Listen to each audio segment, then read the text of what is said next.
2026 दिसंबर तक पहली बार इटली ने शिंजन एरिया से आपको 10,500 लोगों को अपने मुल्क में बुलाने का वादा कर लिया है। Bureau of immigration overseas employment का प्रोग्राम है, इसलिए हम इसको अल अबीरा ओवरसीज सर्विसेज जरिए आपको देंगे। किसी एजेंट के हत्थे मत चढ़े, ये काम है मिनिस्ट्री ऑफ ओवरसीज प्रमोटर्स का, ठीक है। नाजुक काम है और ये रजिस्टर्ड काम होता है, इसके अंदर लाइसेंस जरूरी होता है, जिसमें 2000 जो होंगे वो परमानेंट एम्प्लॉय होंगे, 1500 जो हैं वो सीजनल जॉब के अंदर होंगे।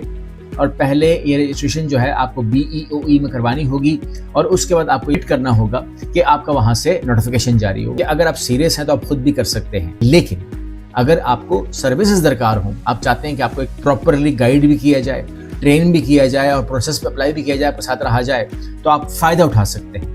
आप किसी भी ओवरसीज कंसल्टेंट का, जैसे कि हम हैं, तो आप उसकी भी सपोर्ट ले सकते हैं।